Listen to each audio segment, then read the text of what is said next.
Good day girls. Welcome to Standard 10th. This is teacher Brynel Dabre and I'll be teaching history and geography for class 10th B for this academic year.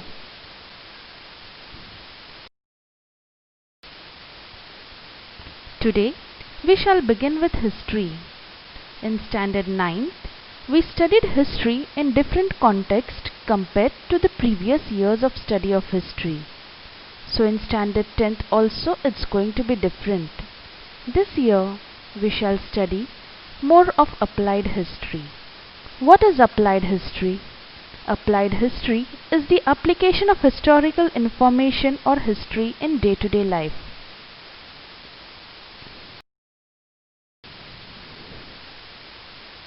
So all the 9 chapters that we are going to study in history, we will be talking about applied history.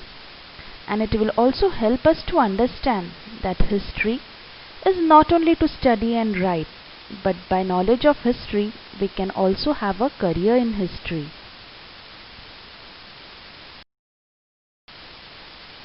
Let's proceed to the first chapter in history, that is Historiography, Development in the West.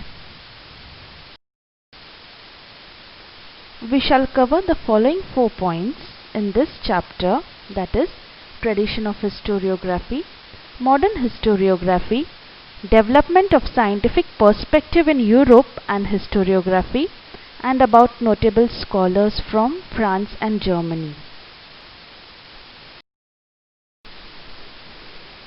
The first part of the chapter talks about historical research and how it is different from normal scientific research. So when we talk about research, imagine that you want to conduct research when you become big. So the image that pops up in your mind about research is a scientist with test tube and flask or some electronic equipments. But now my question is research limited to physical and natural science? Physical science means physics and chemistry, natural science means biology. Obviously, my answer is no. The research is carried out in history as well, and it is a tedious process. What do we see in historical research? In historical research, we try to understand the chronology of the past events and study the interconnections between these events. Chronology means arrangement of events or dates in the order of their occurrence. Now, in the historical research and the research conducted in physical and natural science, is it the same? The answer is the objective as well as the procedure is different. The research that has been carried out in science is based on empirical method, which means method of experimentation and observation, and we can verify about certain things by doing experiments. The laws and principles in physical and natural science remain the same. There might be minor changes, and those laws can be tested and proved repeatedly. In historical research, we cannot carry out experiments because we were not present in the historical time and space, and the historical event cannot be recreated. Therefore, there are multiple theories on one topic and they vary from time to time. To carry out research in science, we need scientists. Similarly, to carry out historical research, we need experts.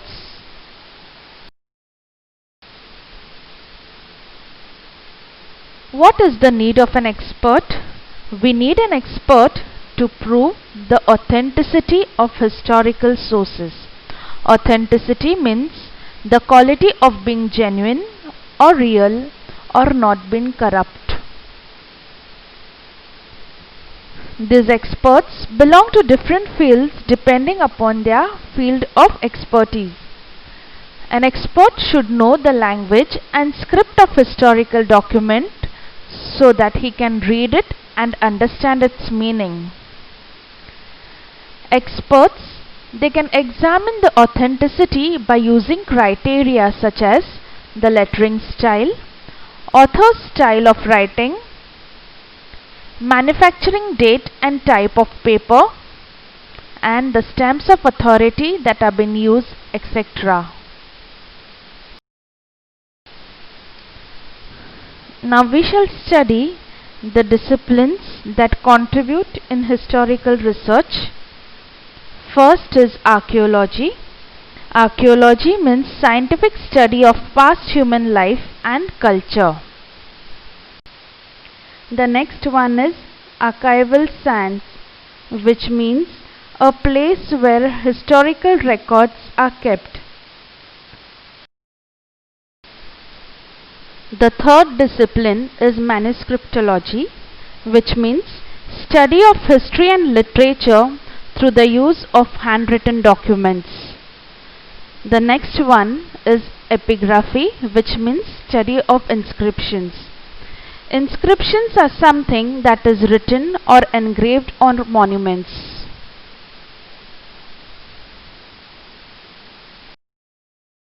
Books.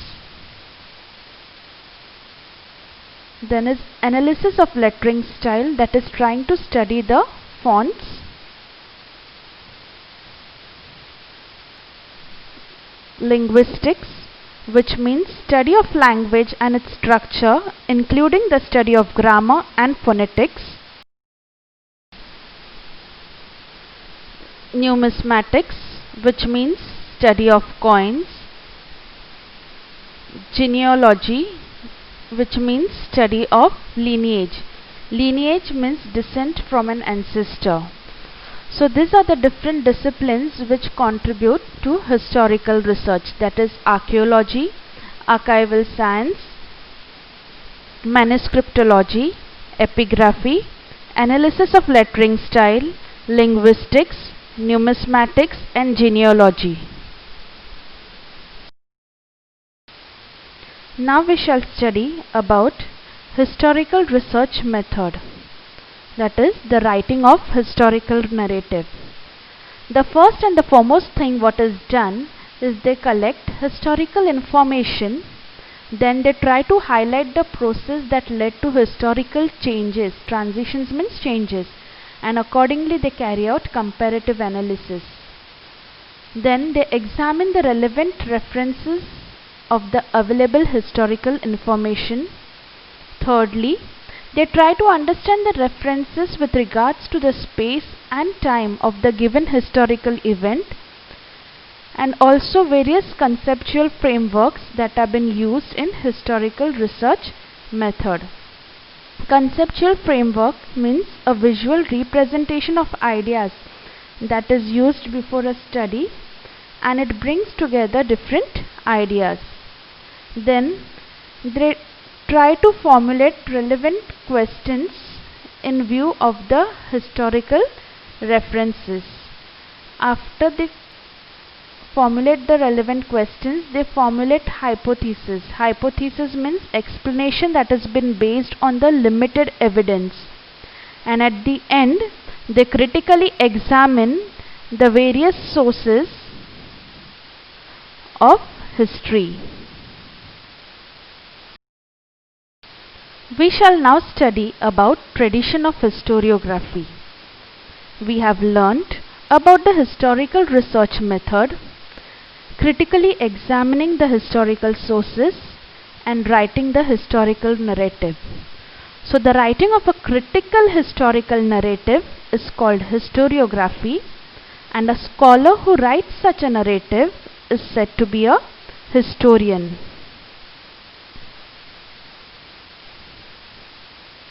Students, you are aware about what is happening in the world at every moment. So how does a historian decide what is to be written about? For that, let's shift our focus onto you to find out the answer. Many of you have the habit of maintaining a personal diary, and it is impossible task to maintain and write the every little detail of the day. So what you do is, you write only whatever you feel is important on that day. Similarly, a historian cannot include every past event in his narrative. The inclusion and the interpretation of historical events by the historian, it depends upon his conceptual framework that he has adopted. His style of writing is determined by the conceptual framework. This conceptual framework is not only used by a historian but by any scholar who is doing any kind of research, as it helps him or her to organize ideas.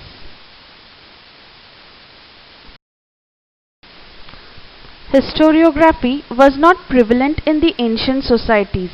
That does not mean that the people were not aware of the historical time or they were not eager to know about it. The ancient people also felt the need to pass on the stories of life and valor of ancestors to the next generation. But they used means like cave paintings, storytellings, singing songs and ballads, etc. For this purpose, ballads means a poem or a song narrating a story in short. Then these traditional means were looked upon as the sources of history in modern historiography.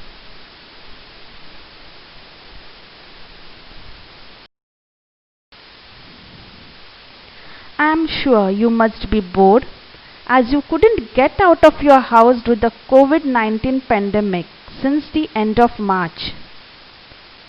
Some of you might have even planned for a short trip in the month of May, but you couldn't go due to the lockdown. So now I'll take you for an European trip. First, we shall go to France. When we reach France, we shall visit the Louvre Museum. This Louvre Museum, it is said to have an earliest inscription which dates back to 4500 BCE, and this earliest inscription which is there, it belongs to the Sumer civilization. Here this inscription, it is just a fragment, and in this you can see a forward marching file of soldiers who are holding shields and spears, as well as you can also see a general over there in front.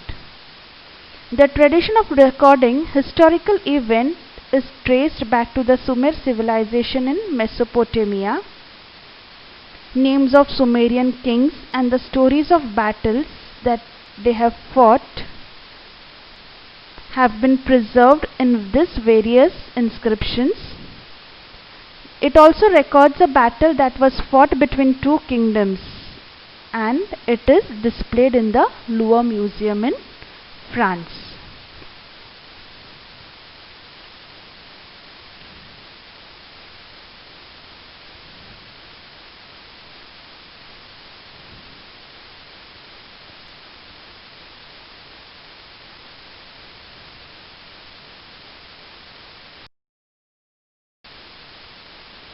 We shall now study about modern historiography, the four main characteristics of modern historiography. This modern historiography, it's a method that has been based on scientific principles, and it begins with the formation of relevant questions. That is, this modern historiography makes use of scientific temper, and accordingly relevant questions have been formed.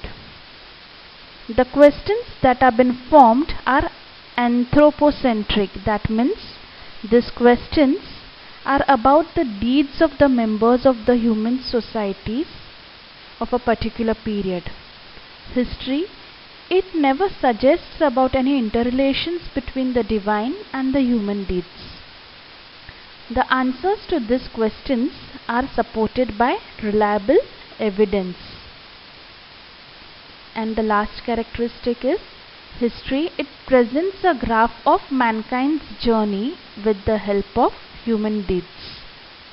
It is said that the modern historiography with above characteristics, it has its roots in the ancient Greek historical writings. So, we shall move on to ancient Greece.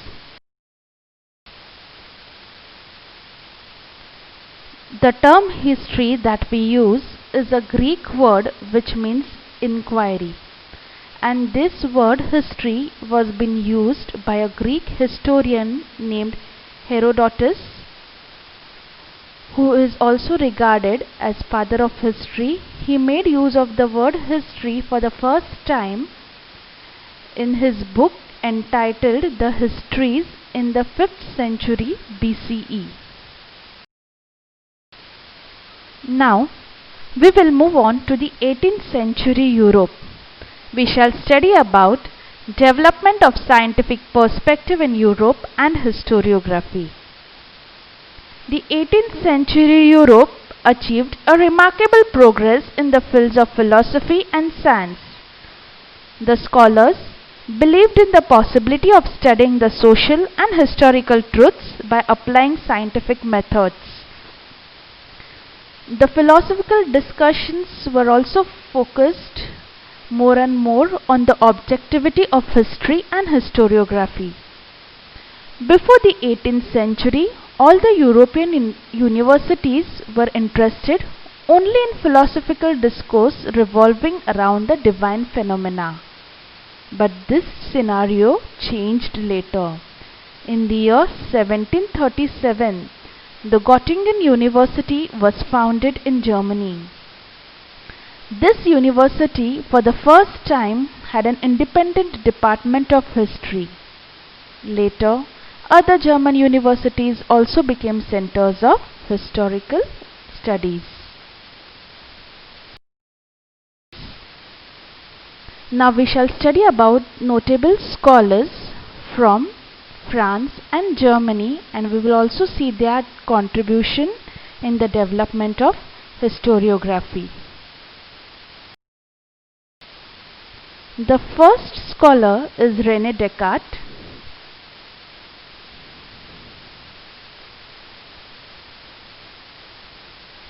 He was from France and he is regarded as one of the foremost modern historians.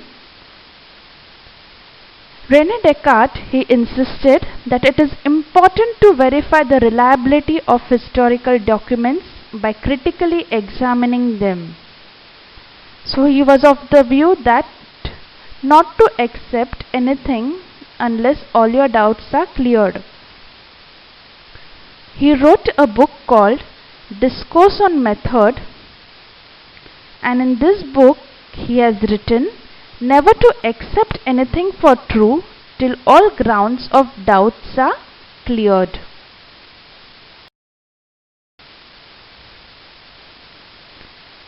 Next scholar we'll be studying about is Voltaire. His original name was Franco-Marie Arouet. He was from France. He said that history does not only mean kings and their descendants, battles, wars, but history should also be looked on from the context of social traditions, trade, economy, agriculture, etc. He said that it is important to understand all the aspects of human life for writing history, and he is known as founder of modern historiography. Our next scholar is Georg Wilhelm Friedrich Hegel. He was a German scholar. He insisted that history should be represented in a logical manner, and he also said that timeline of historical events was indication of progress. According to Hegel, the presentation of history is bound to change over time with new evidences. Hegel has written a book called Reason in History, which is very well known. Hegel would give lectures and would also write articles. So the collection of his lectures and articles are published in a book entitled Encyclopedia of Philosophical Sciences. Hegel said that if you want to understand history well, you should study the good and the bad of the same event in order to understand the event in detail. This was his important contribution. So to study this, he designed a new method known as dialectics. What is dialectics? To understand the true nature of a thing, one should know both what is true or false, similarly what is good or bad. This method of analysis that is based on the opposites is known as dialectics.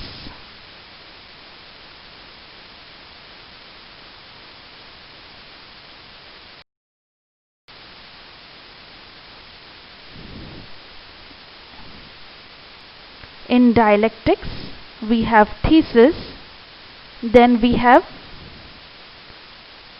antithesis. Thesis means a theory is proposed at the beginning. Antithesis means which is contrary or which is opposite of the thesis. And then after a thorough logical discussion on both, a new thesis is proposed which includes the gist of both the thesis and the antithesis. It is called synthesis.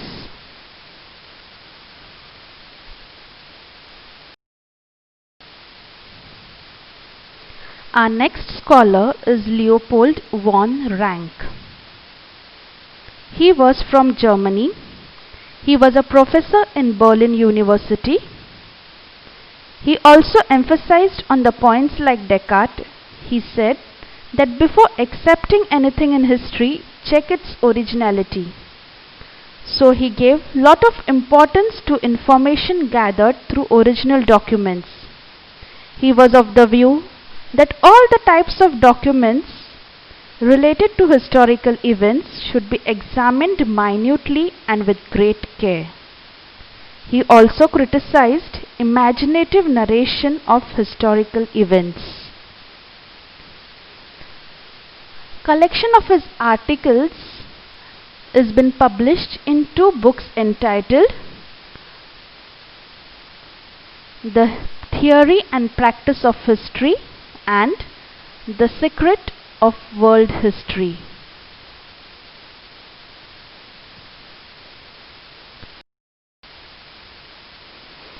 Now we shall study about another thinker, philosopher from Germany. You will study about him not only in history but also in political science and economics. He is Karl Marx. According to Karl Marx, history is all about living people and not about abstract ideas.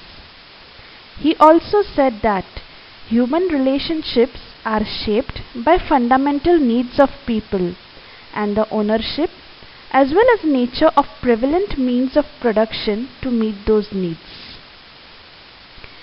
Accessibility to the means is unequal and it causes division of society into classes which leads to struggle. According to Marx, human history is the history of class struggle, as the class that owns the means of production exploits the rest of the classes economically. Das Kapital is a book written by him and it is the most referred book all over the world. Next we shall study about Analyst School.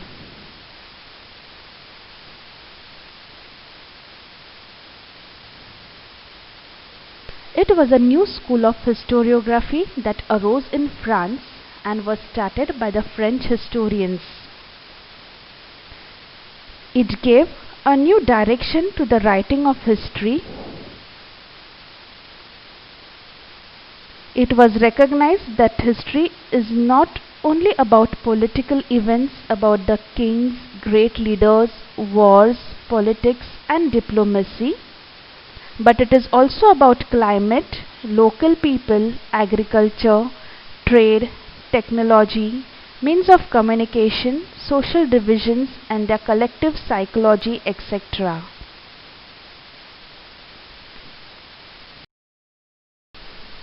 Now we will study about feminist historiography. It was propounded by a French feminist scholar, Simone de Beauvoir. Feminist historiography means restructuring of the history from women's perspective. It emphasized to include women in history and to rethink on the male-dominated perspective of history. It drove historical research to depth on various aspects of women's life, such as their employment, role in trade union, institutions working for their cause, and their family life.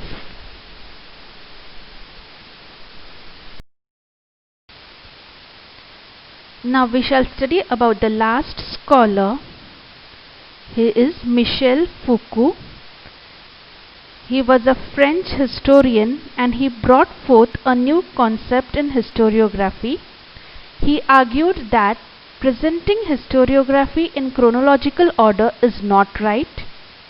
He drew attention to the fact that the objective of archaeology is not to reach the ultimate historical truth, but to explain the various changes that have taken place in the past is more important.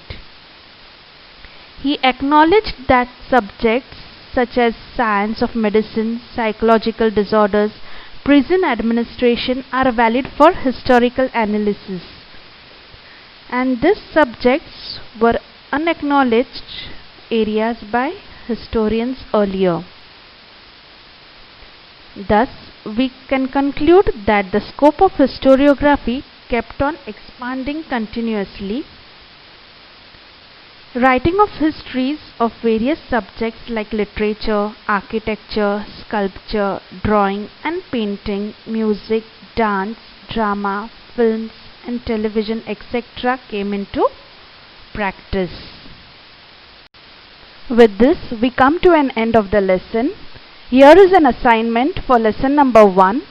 Girls, you all are expected to write the answers on paper or in a notebook, whatever is available at home. Your first question is, what is historiography? Question 2, what are the 4 characteristics of modern historiography? Question 3, write a note on the Analyst School. Question 4, why is Voltaire said to be the founder of modern historiography? Question 5, explain Leopold I Ranke's perspective of history. Girls, please see to it that you all write the answers to these questions and keep it ready. We shall check when the school reopens. Thank you.